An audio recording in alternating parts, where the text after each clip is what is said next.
A civil war is brewing at Real Madrid between Vini Jr. and Xabi Alonso. Meanwhile, Juventus just sacked Igor Tudor. And how did Bournemouth sell over £200 million worth of stars and get even better? This is DMAC Daily. The fallout from El Clasico's latest rendition has been wild. From Bellingham's emphatic return back to the spotlight, Carvajal suffering a fresh 3-month injury blow, and of course a certain 18-year-old rage baiter stirring the pot both on and off the pitch, it's great to see that iconic derby is alive and well, because the good, the bad, and the ugly are what makes El Clasico so captivating. However, following this clash, there could be an even bigger drama unfolding, an internal one in the Spanish capital between Vini Jr. and manager Xabi Alonso, with the Brazilian star visibly furious at being substituted 72 minutes in against Barca. It's believed that Vini was then caught saying, "Always me, I'm leaving the team, it's better if I leave, I'm leaving," before storming down the tunnel. After that match, he took to social media to try and downplay the situation, with Alonso also communicating something similar. And there was no retrospective punishment that followed for the Brazilian. But according to ESPN, who tend to have a credible track record when reporting specifically on Real Madrid, the relationship between the pair is starting to unravel. For the last 4 years, Vini Jr. has been one of Madrid's most influential players. Under Ancelotti, he was borderline undroppable, and in the biggest games became their main guy. Then Mbappe joined last season and struggled to adapt initially, whilst Vini's numbers also reduced. But then the big change came. Xabi Alonso stepped in. In the Club World Cup, the media hyper-focused on Rodrigo's frequent benching, but in that same tournament, Vini was substituted in all but one game. And in the 25-26 season, Alonso's unwavering rotation policy has continued. In 13 appearances this season, he's been benched on 3 separate occasions and has only completed the full 90 in 3 of a possible 13 fixtures. Alonso insists that his decisions are guided by the rigorous demands of their schedule, yet Mbappe has already accumulated over 261 more minutes than the Brazilian. He started every game. Make no mistake, Mbappe is the star forward. He is undroppable, something Vini and his team do not like. Remember, he was expected to sign a new bumper deal at the club despite a lucrative proposal brought forward by the Saudi Pro League. But having since gone from a legitimate Ballon d'Or contender, basically Madrid's centerpiece, to a far less influential figure on the pitch in recent months, the Brazilian is fed up. Having still averaged a goal involvement every 77 minutes in La Liga, he demands that same pedestal treatment as Mbappe. Will he receive it though?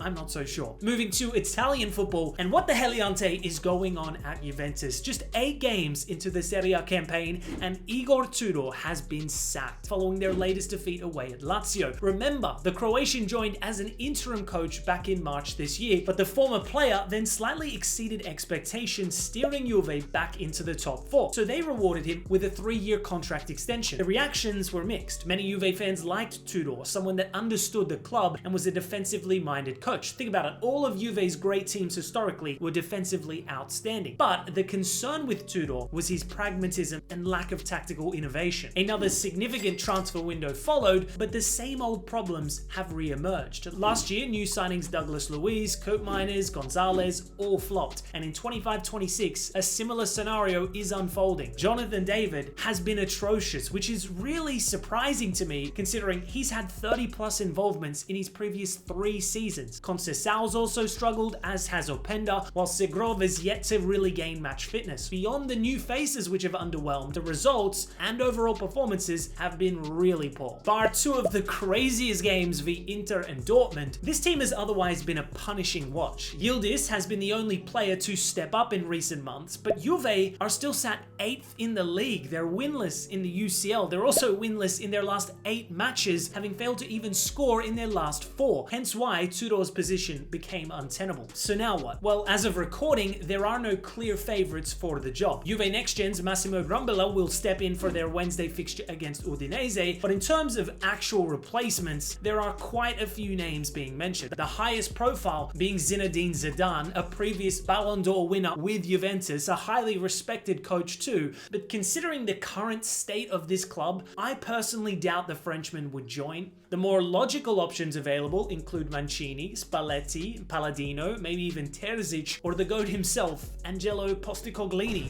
Jokes aside though, they gotta get this next appointment right, because this team keeps on regressing year on year.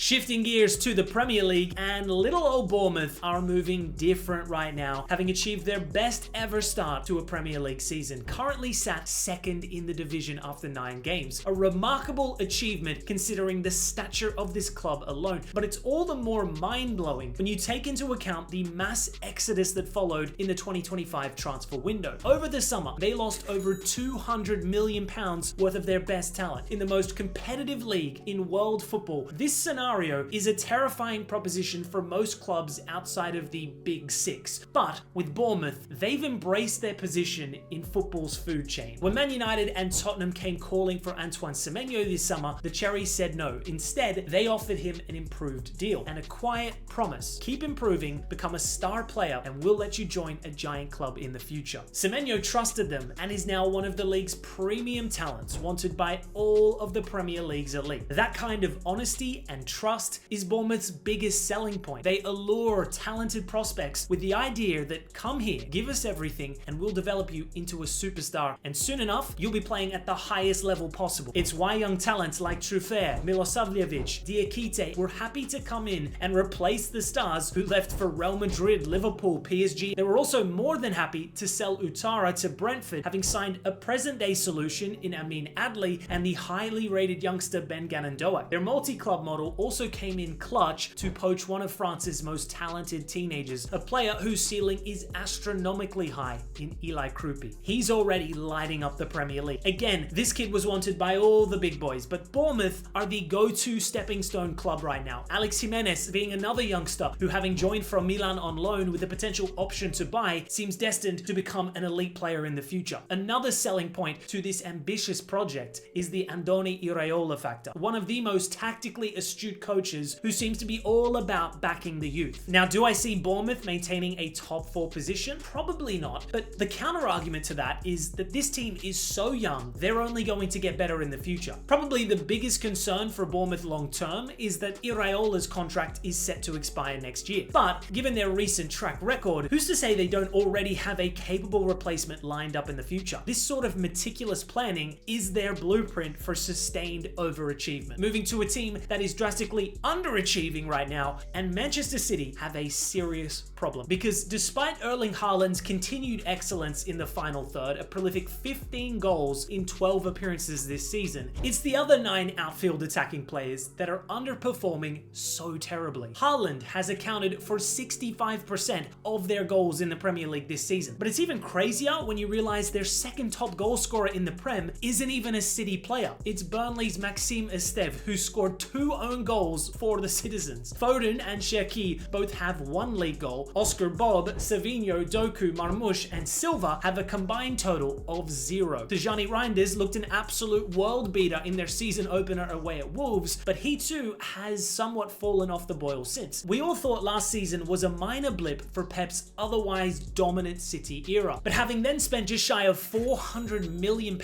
on this new look side, there are still evident issues present. Take Haaland out of this team, and who's stepping up in his absence? That attacking fragility is a major concern. In their latest fixture away at Aston Villa, their game plan was simple: hyper-focus on stopping Haaland, and it worked. City don't have the personnel to adapt either if Haaland goes missing. The return of set-piece prowess in the Prem has been fascinating this season, but City aren't a menacing threat in that department. So in this current moment, City are just unreliable. Defensively, they're definitely better than they were last season, but offensively, there's a lot of work to be done. Anyways, guys, that's all for today's DMAC Daily. Thanks for tuning in, and I'll see you tomorrow.